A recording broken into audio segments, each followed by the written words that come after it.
Om Shruti Shruti Purananam Alayam Karunalayam Namami Bhagavat Padam Shankaram Loka Shankaram Shankaram Shankaracharyam Keshavam Badarayanam Sutra Bhashyakritau Vande Bhagavantau Punah Punah Ishvaro Gururatmeti Murti Bheda Vibhagine Vyomavat Vyapta Dehaye Dakshinamurtaye Namaha Om Namah Pranavatthaye Shuddha Jnanaikamurtaye Nirmalaya Prashantaye Dakshinamurtaye Namaha Om Sahana Vavatu Sahanau Bhunaktu Sahaviryam Karavavahai Tejasvinavaditamastu ma Vidvishavahai Om Shanti Shanti Shanti Om Apyayantu Mamangani Om Apyayantu mamangani Vak Pranachakshuhu Vak Pranaschakshuhu Shrotramato Balamindriyani cha Sarvani Shrotramatho Balamindriyani cha Sarvani Sarvam Brahma Upanishadam Sarvam Brahma Upanishadam Maham Brahma Nirakuryam Maham Brahma Nirakuryam Mama Brahma Nirakarot Mama Brahma Nirakarot Anirakaranamaspanirakaranam me astu Nirakaranamastu Nirakaranam me Astu astu Tadatmani nirate ya Upanishadsu dharmaha Tadatmani Nirate Upanishatsu Dharmaha te mahi santu te mahi Mayi santu Santu Mayi santu. Om Om Shanti Shanti Shanti.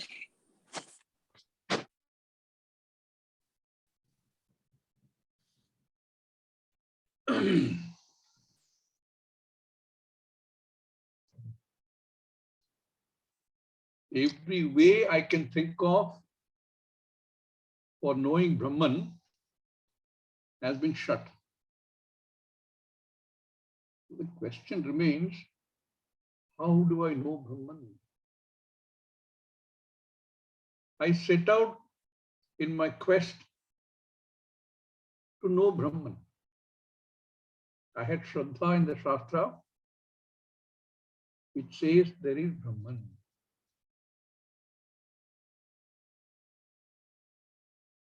And then goes on to tell me that you cannot hear, you cannot see, you cannot touch, you cannot feel, you cannot think of Brahman. Because Brahman is not an object. Brahman is you. How do I then know Brahman? Pratibodha viditam matam nyatam.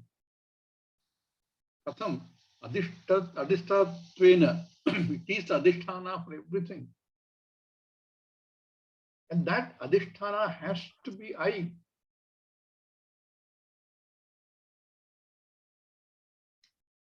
You go to the gold shop, see gold chain, rings, everything. And in every chain, every ring, in every bangle, in every lump of gold, in every nugget of gold, in every ingot of gold, you see only gold. Then you must be a bullion trader. Huh? Otherwise, you will not be able to see this. Like that, when one can cognize the presence of the invariable Brahman in every thought, every touch, every sight, every hearing, every smell, every taste, bitter or sweet, every thought which is nice or unpleasant, every form which is nice, pleasing to the eyes or displeasing to the eyes, in every sound, in whatever frequency, whatever amplitude, in every knowing, in every ignorance, in every knowledge. When one can cognize the presence of the invariable, that which cannot be reached out by walk, by any of these, but that which makes walk, walk, not walk, walk, walk.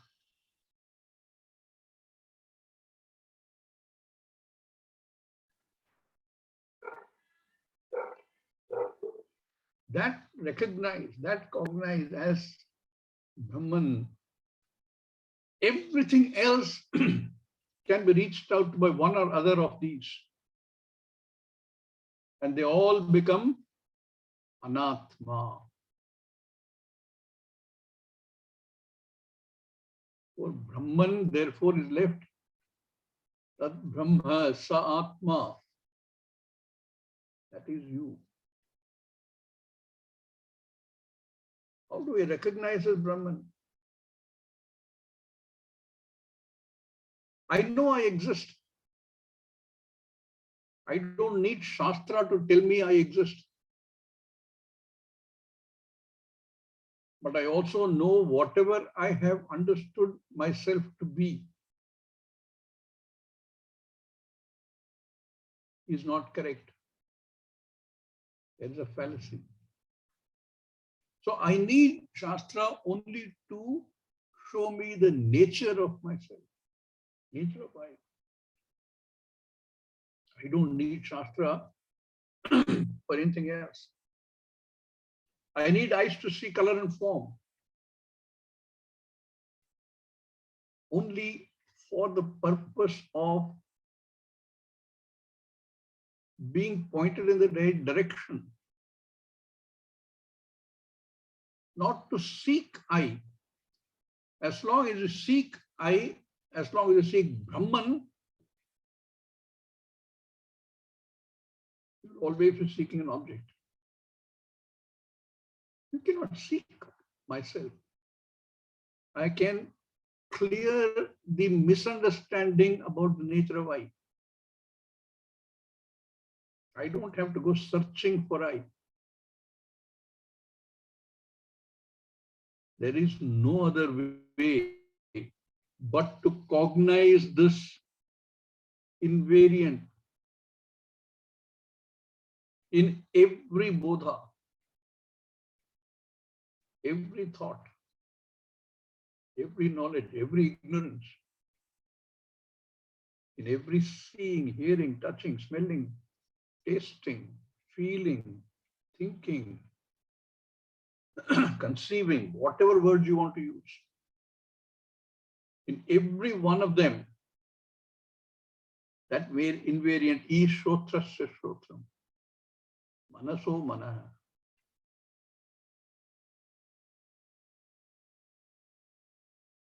Tadeva Brahmatam Vidhi, recognize that as Brahman.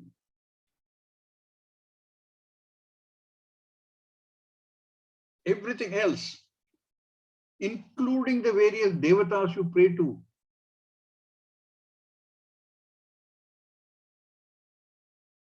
are all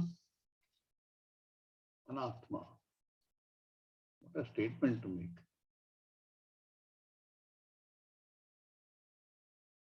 Even devatas can be confused. We saw it in Kenopanishad.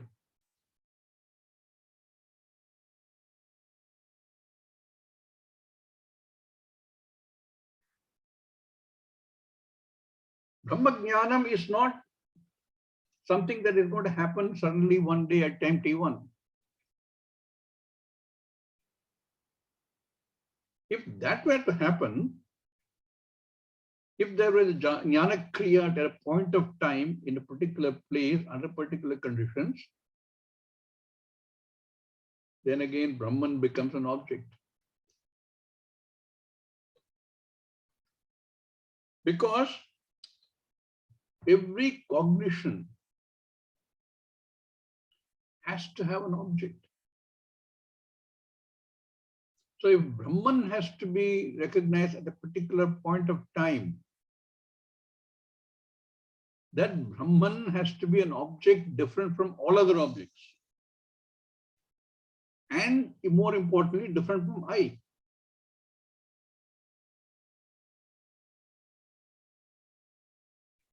So if Brahmajnanam has to happen like any other jnanam, which happens at a particular point in time. We saw yesterday, I didn't know what a hockey puck was.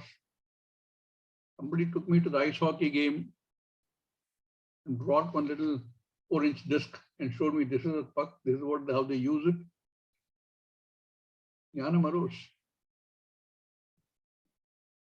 At that moment.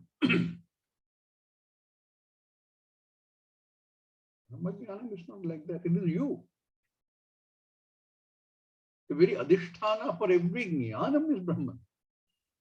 You.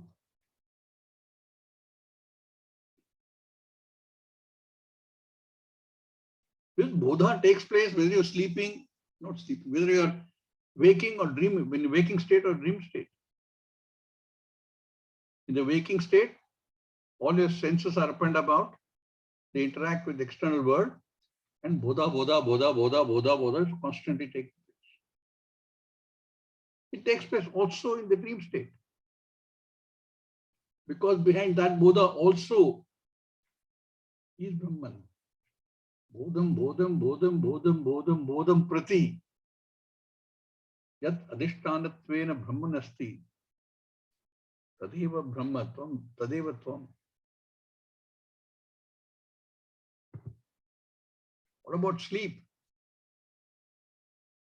In sleep, everything is shut. There is no bodha.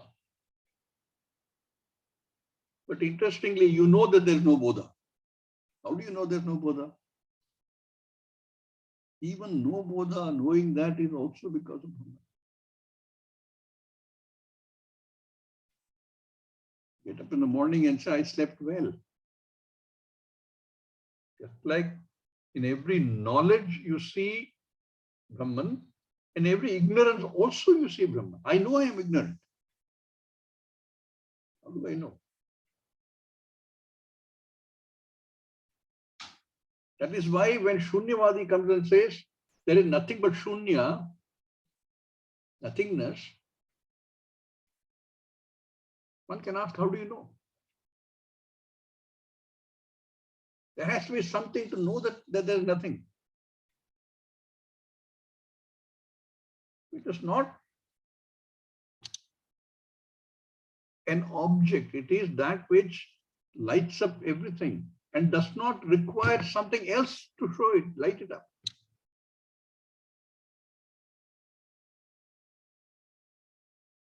Including space and time.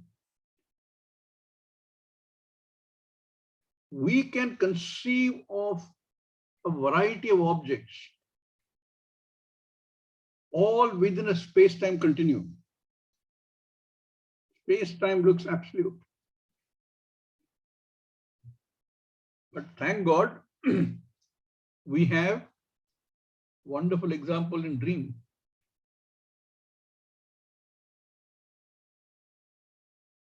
As long as I am in my dream, there is subject-object differentiation.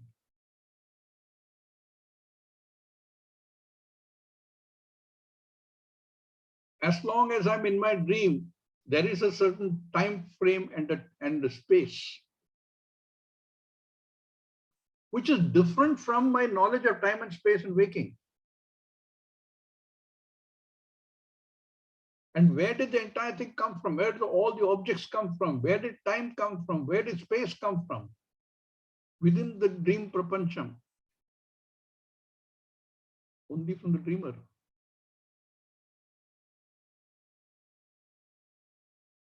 All these examples are available to us, but should be taken as examples. You don't get up and say, oh, therefore, Paramatma is dreaming this whole world. No. Although we have this Shayana Murti, he's not dreaming. It's only an example to show that such a thing is possible, that time can be created, space can be created, every object can be created, subject-object differentiation can be created.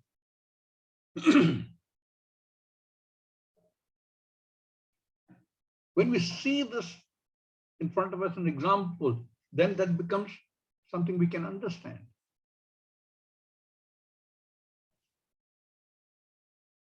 I said in the gold universe, whether you see a variety of chains or rings or bangles or ingots or nuggets or whatever, none of which exists without the gold. Therefore, you cannot separate the gold from them. The gold remains. And yet, all these various objects also remain. You cannot dismiss them. They are there. But you cannot separate them. No, Swami Ji, there can also be a iron chain. Yes, they can be iron chain. But this way, an example, Drishtanta, you have to see as a Drishtanta. Here we are taking a Drishtanta universe as gold universe. Within the gold universe, this is true. The Adhisthana for everything in the gold universe is gold. Brahman is the Adhisthana for the universe which is infinite. Therefore, take that example up to that point and let it be.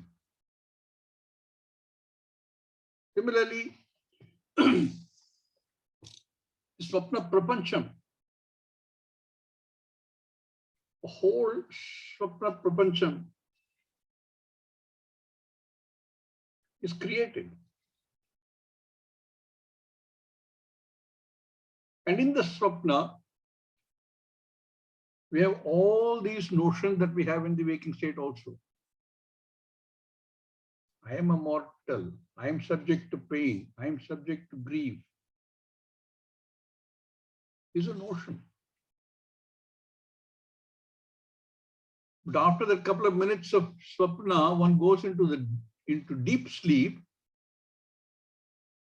You're free from that. There's no notion. In fact, deep sleep is called Ananda. It is Ishvara. Only problem in deep sleep is our faculty for knowing is also gone to sleep, is also not available. Therefore, although we are really in the state of Ananda, we don't even know.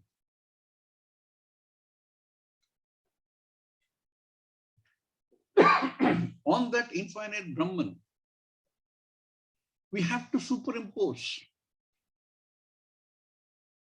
various objects in order to even see that infinite Brahman, which is Satyam. I need Mithya to see Satyam. Where there is Mithya, there is Satyam. Where is Adhisthana? So in every sound, every taste, every touch, every smell, I only cognize the presence of Brahman.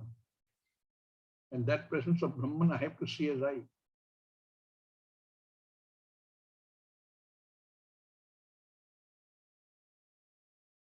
Yes, I have understood. When somebody says that, you can be sure he's not understood.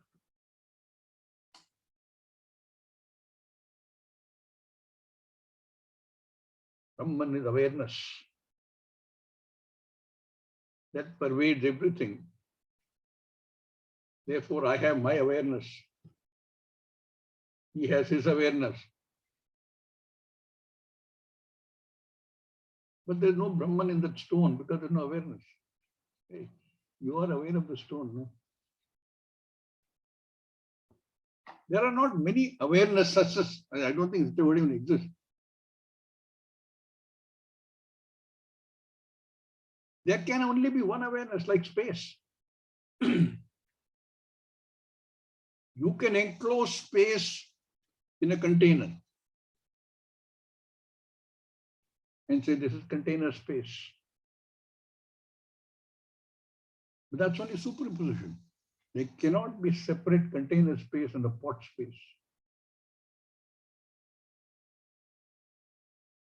When you can remove all the superimpositions,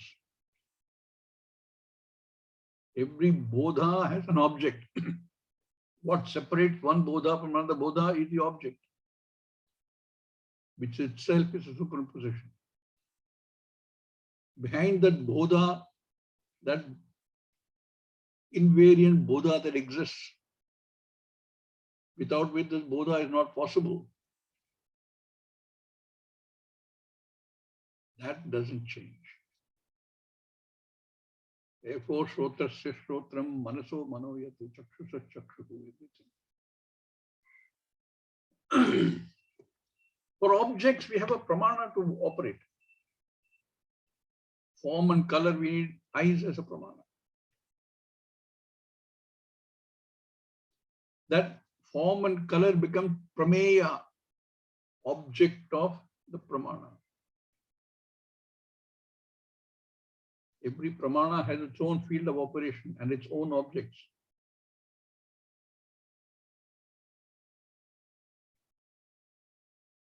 I cannot smell a nice smell or a not so nice smell with my eyes. That pramana exists and its own prameya. For Brahman, what is the pramana? None of these pramana we've already established can work. No perception, no inference. None of the perceptions, none of the inference you draw from that from your mind. No intuition, no experience. Because every perception, every intuition, every experience is there only because it is backed by Brahman. Non-separably there. If you try to separate, then there's no experience, no perception, no intuition, no nothing.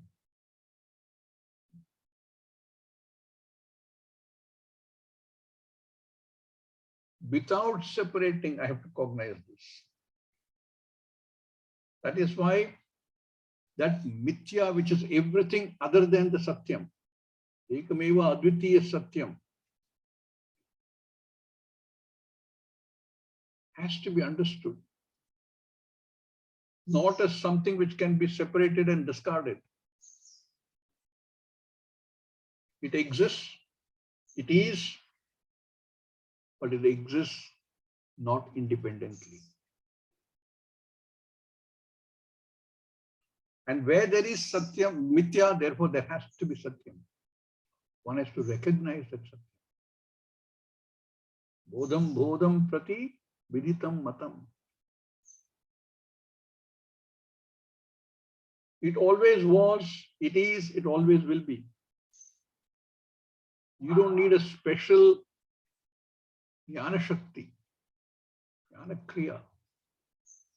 Know that all we have to do is remove those layers of ignorance. It is not an experience, it is not intuition, it's not inference. If that is all there was, then you don't need a guru. You can experience it. Yes, I saw sitting one day and I saw this white, bright light coming towards me and I knew it was Brahman. You don't need a guru. You don't need the teaching. You don't need Shastra.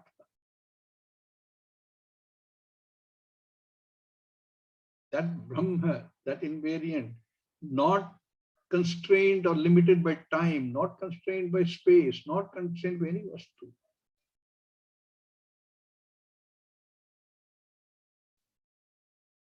Desha kala vastu parichinna vihaya,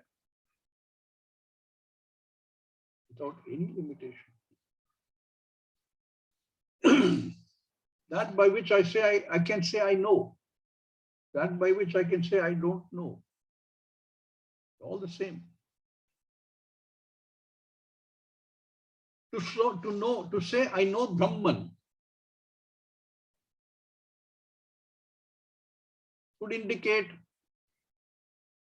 a person has learned something but hasn't really understood. It can never be a correct statement.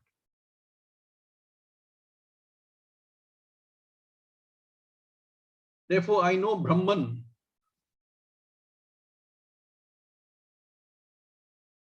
indicates I is separate from Brahman.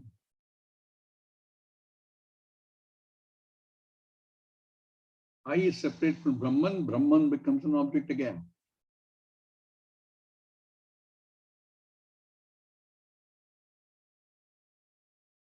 I know Brahman.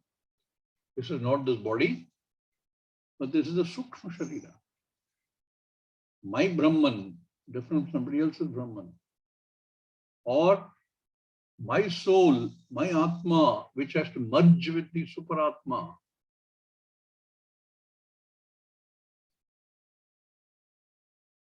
As long as we keep that kind of thinking, it is all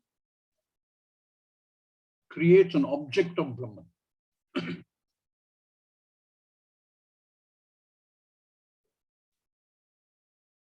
is not what the Upanishad is trying to tell us.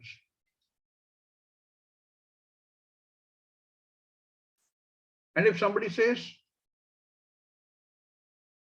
I don't know Brahman, if he means I don't know Brahman as an object, because I cognize Brahman as I,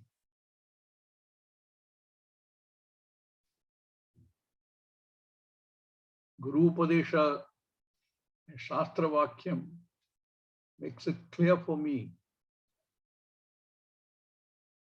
that I am the Adhisthana.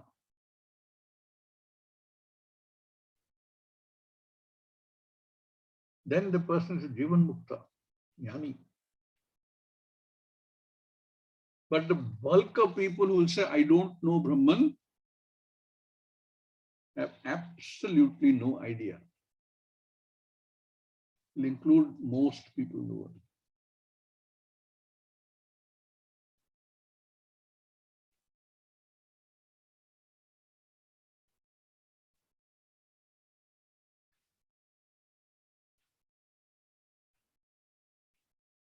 Suppose somebody says, I'm not Brahman. Brahman is different. How do you say? How do you hear I'm not Brahman? How do you say I'm not Brahman? How do you think I'm not Brahman?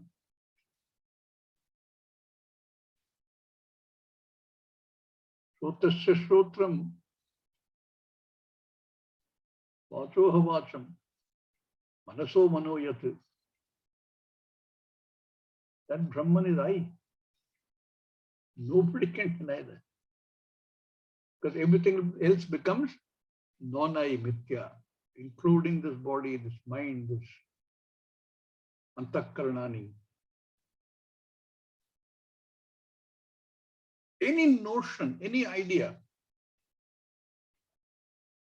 can be negated. I am a mortal is a notion. I am subject to grief is a notion.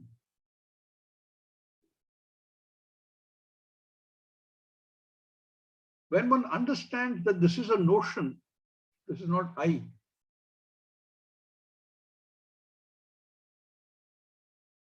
Then one can say that I recognize I as Brahman. This notion belongs to the body. This notion belongs to the mind. And knowing that, I am freed of all that.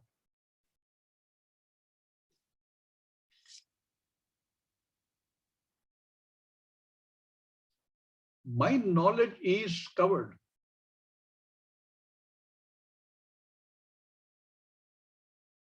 My mind has a phenomenal power to project something. And to project something, my mind has the power to cover the truth. So it can project something else called vikshepa.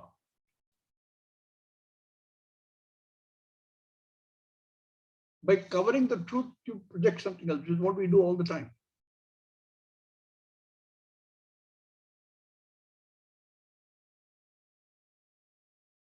We project all the properties of the superimposed objects on I. The truth of I is covered, avarana. You have to project something, then you have to cover the truth. If you don't cover the truth and you project something, that is daydreaming. Because I know it is not the truth. One imagines if I were a multimillionaire of the truth. Imagination, it's my own daydream, building castles in the air. But our problem with the mind is that it has both the Shakti, cover the truth and project something else on it.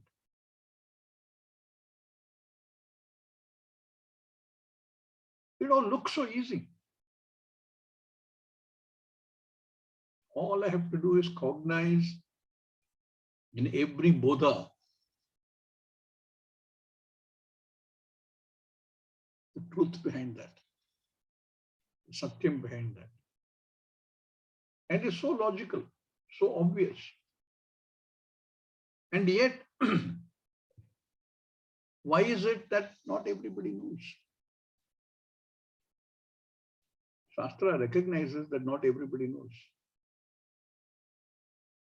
We've seen how difficult it is to take away that wrong notion of I. All the ignorance that is there, built over many, many lives. How do I get there? Why is it that not everybody is able to get there? Only a few people are able to find this. To cognize that brahman in every bodha.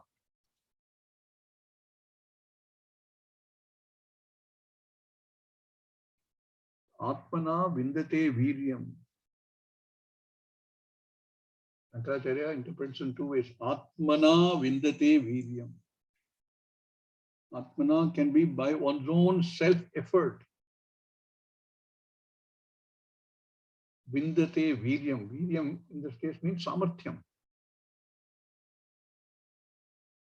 He gains samarthyam. Lavate. By doing what is to be done according to the Veda.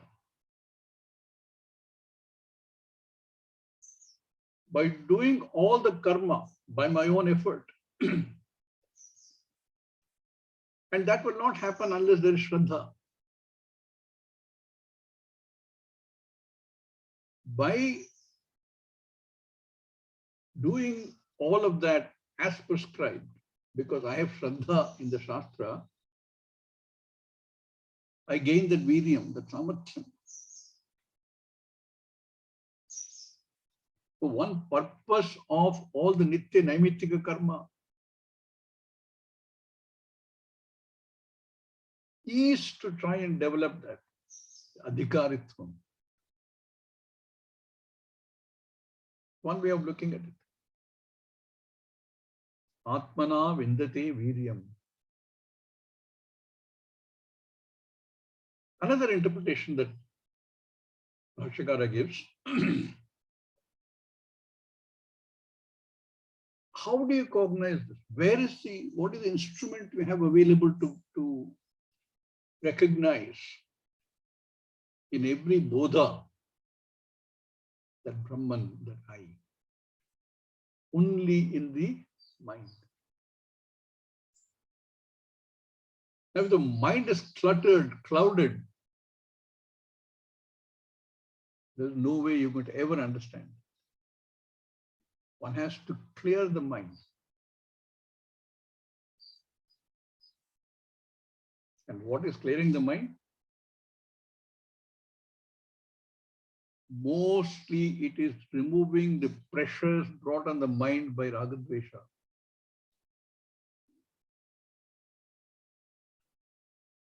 Atma Shuddhi. It says Atmana here means in the mind. A mind which is tranquil, mind which is receptive, mind which is open, mind which is inquiring. By preparing one's mind for that.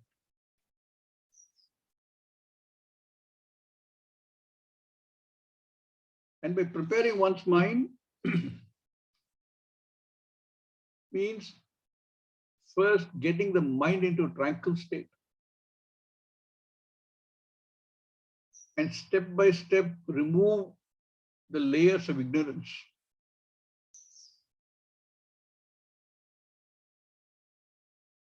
Destroy all the ignorance. Ajnana nivritti.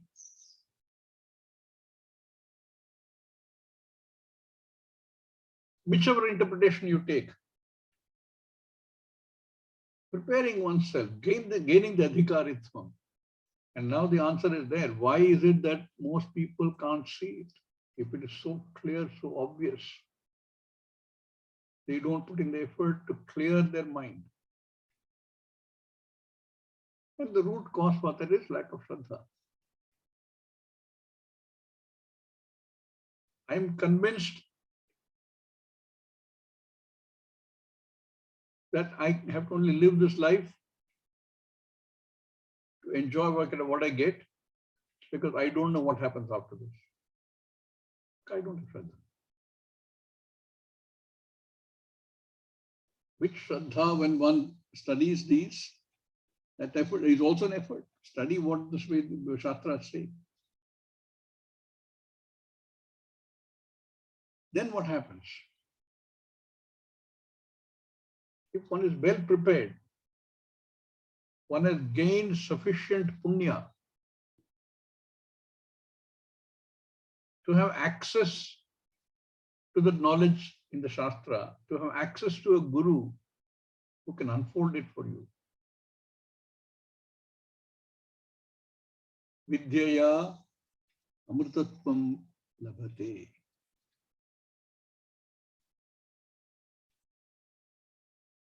When one is ready, that jnanam is moksha. It is not that I gain that jnanam and after some time I'm going to get moksha. Because that is always there. It is a siddhavastu. I am free. That I am bound is a notion, born out of ignorance. So when the ignorance is removed,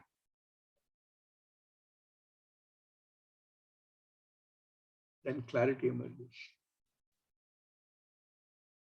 That jnanam eva moksha.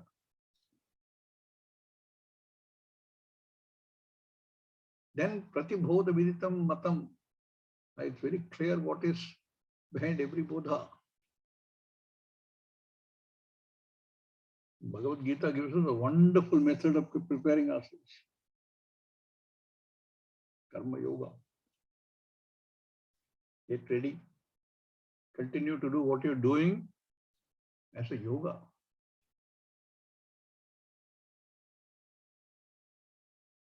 If one understands all this, if one does what is required to be done, if one is ready for that knowledge, what is the use? What is in it for me? Why should I do it? WIIFM. What is in it for me?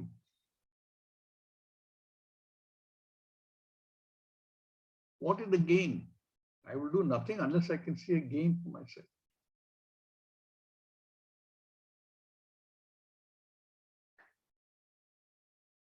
So he says,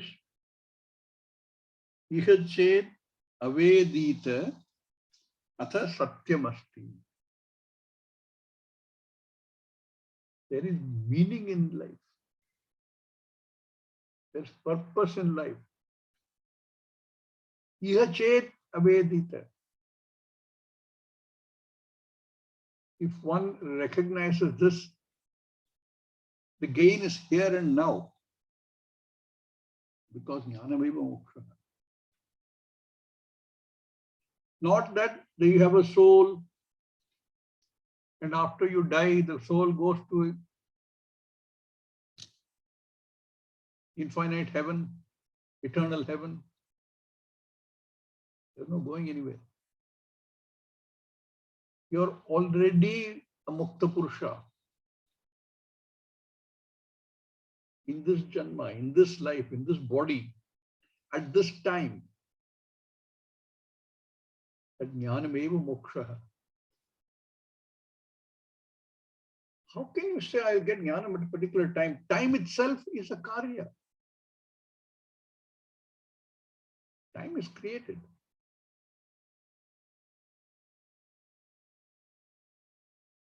You're always free. Where you are, you will be. Gain is only jnanam. And that gain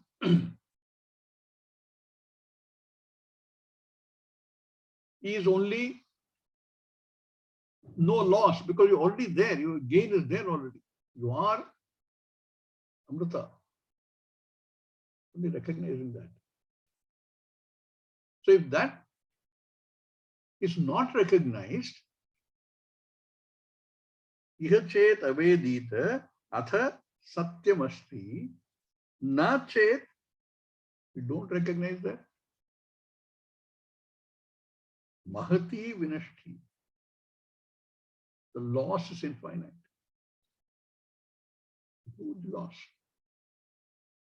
So even if one doesn't see again because you're already free, it is simply one is ignorant of the fact that one is free. Like our friend who was begging in the temple.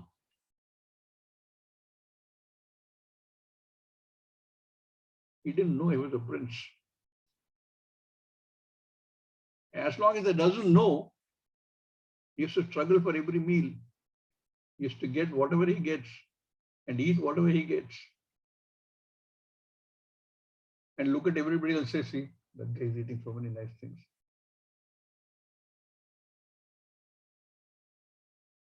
And all the other problems associated with it. Not recognizing the nature of I as Brahman. Pratibodha viditam matam. The loss is infinite.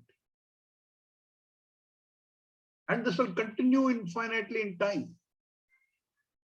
Right now there is a loss. It will continue till this jnanam one recognizes. To be born a human being is a great blessing. It is the only sharira in which one can gain this. You can think of sharira as Deva sharira, Manusha sharira, and all other shariras. Tiriyak. No other sharira do you have access to this. No other sharira do you question it.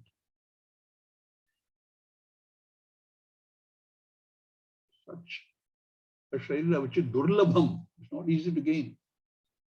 One gains it after many, many, many previous janmas.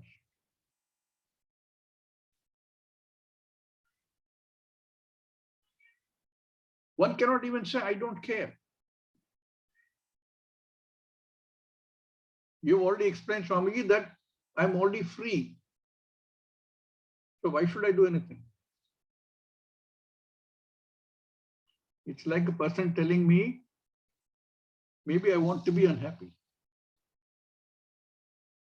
He was unhappy and we were arguing, saying that maybe I want to be unhappy. So we went to a little discussion. How do you define happiness? He said, being what I want to be. If you are unhappy and you want to be unhappy, then you should be happy.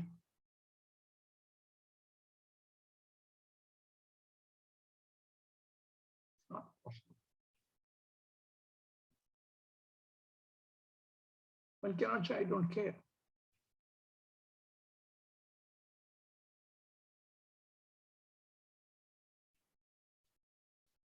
Human body is mokṣa sharira, gained after a lot of many other janmas. Labdhva katanchit narajanma durlabham tatrapi punstvam shrutipara darshanam yasvatma muktau na yateta Mudadihi sahyatmaha swam vinihanti asadgraha. It's a quote from Vivek Chudaman. Somehow gaining Narajanma, which is very difficult to gain, is Durlabham. And there itself, having access to Shruti,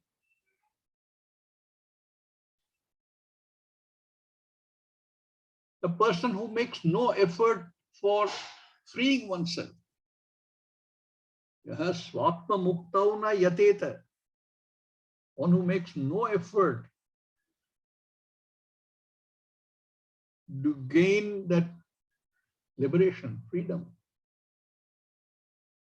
That person, mudadhihi, the confused, deluded person. Not only is a deluded person, sahi atmaha is the destroyer of the self.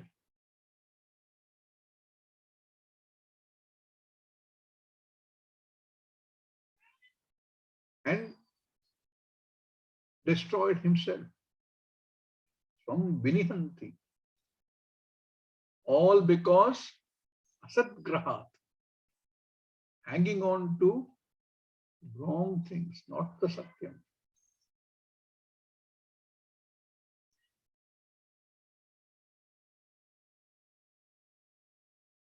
We were in that 6th chapter in the Bhagavad Gita, we were reading something like this. The self is the enemy of the self or the friend of the self. You decide what you want to be.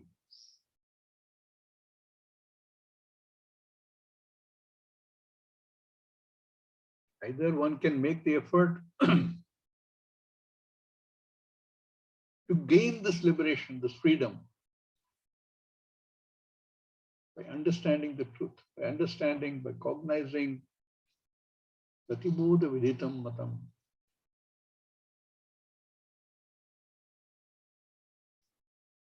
Not blindly accepting what the Shastra says. By analyzing, by thinking, by questioning, applying all your experiences, applying all the logic to your command. Arrive at the truth.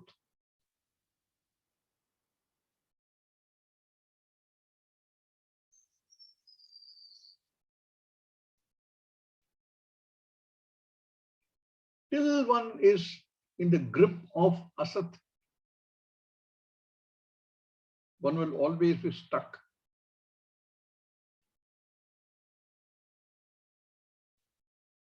to parrot meaninglessly. I know Brahman is Purnatvam.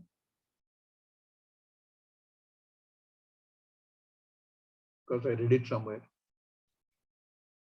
He's still thinking of Brahman in the third person.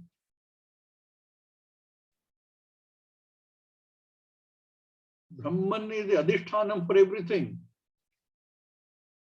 Take the next step. If Brahman is the adhishthanam for everything, that includes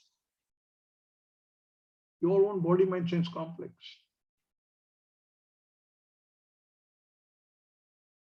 Then where is I? Cannot be different from Brahman. Therefore, I am the adhishthanam for everything.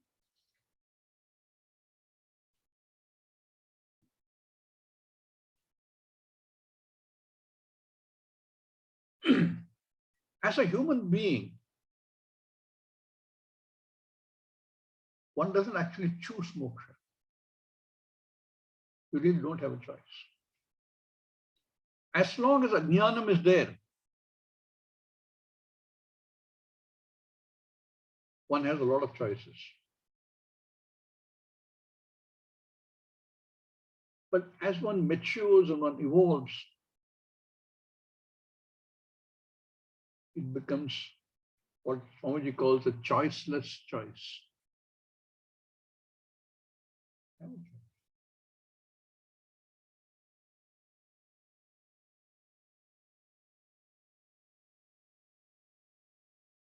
Moksha is the very purpose. All these janmas one has taken eventually to arrive at the Manushya Janma, where you can gain punya papa adrishtam.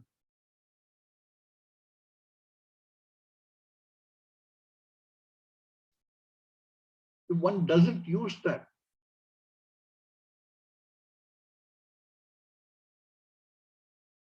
even if one uses it and doesn't use it only for gaining another loka, there's still a big loss.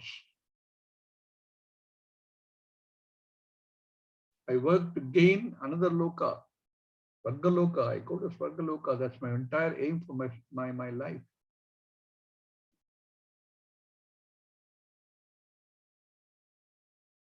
That is not the purpose of life. Dharma, Artha, Kama are the three Purusharthas we chase.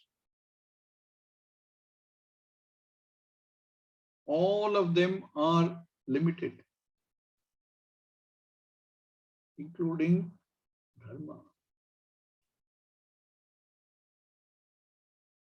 Shastra doesn't say, therefore, don't be dharmic. Please be dharmic. But recognize the limitations of all of them,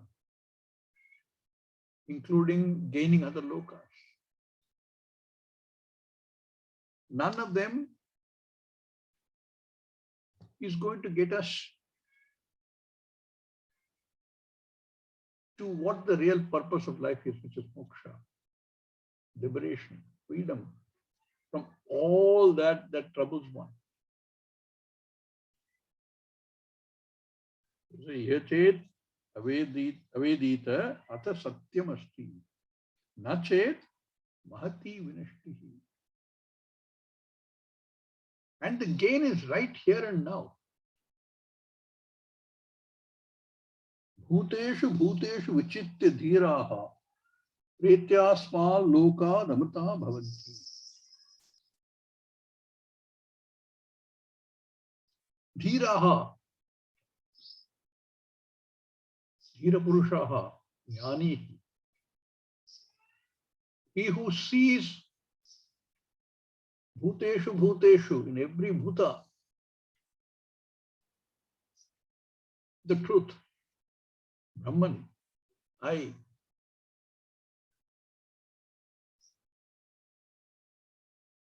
gains amritatvam. And when does that happen? Pretyasma loka damata bhavanti. Pretya asmat loka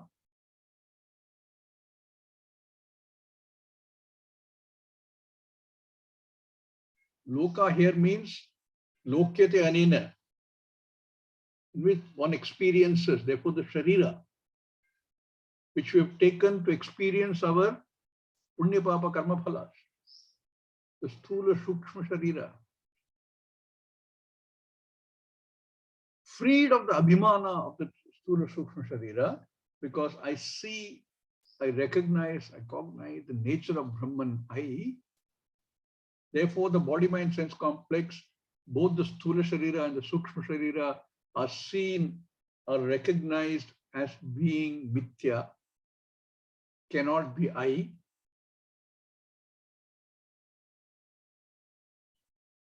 One who has been able to get rid of the abhimana, deha abhimana, and recognize Brahman in everything as I, such a person, amrita bhavanti.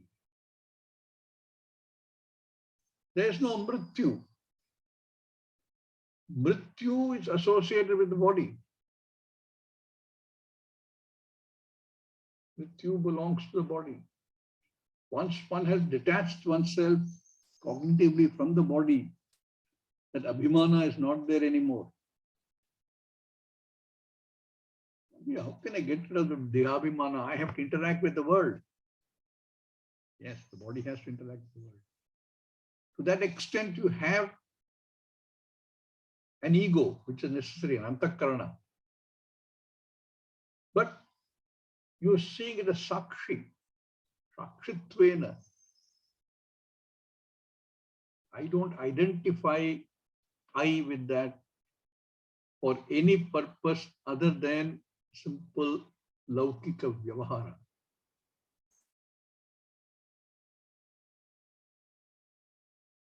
When we were studying,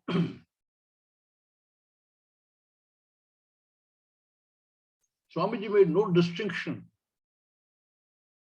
between men and women. Whereas traditionally,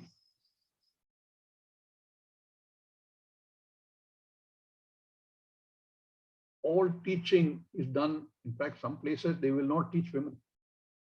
They will only teach men, brahmacharis.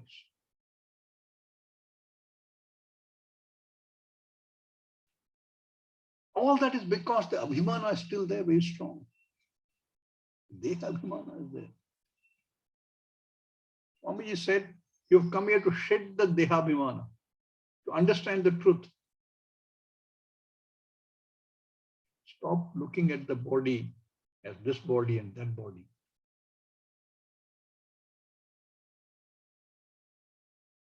Every body exists because of you.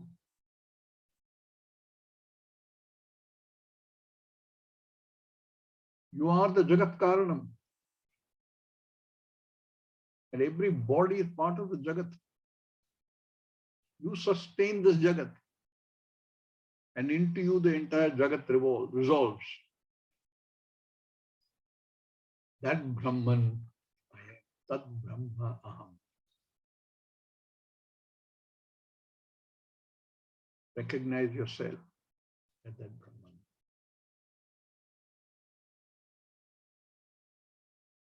With that, the Upadesha of this Upanishad is complete.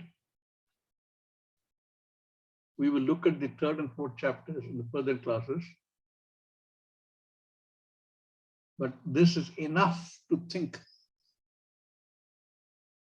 to contemplate upon, to do nididhyasana.